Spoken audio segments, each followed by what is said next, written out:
Craigievar Castle has captured the hearts and imaginations of people for hundreds of years. It was even one of the inspirations for Disney's Cinderella castle. But did you know Craigievar Castle wasn't always pink?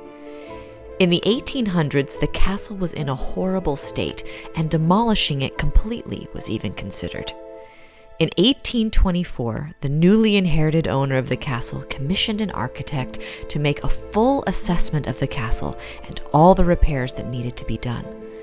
The architect told the owner that his castle was one of the finest specimens in the country of the age and style in which it was built.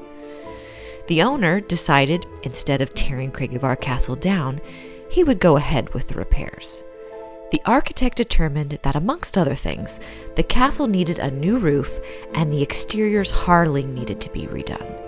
He also suggested that the harling should have pigments added to make it match the granite detailing, thus making the previously cream castle a distinct pink.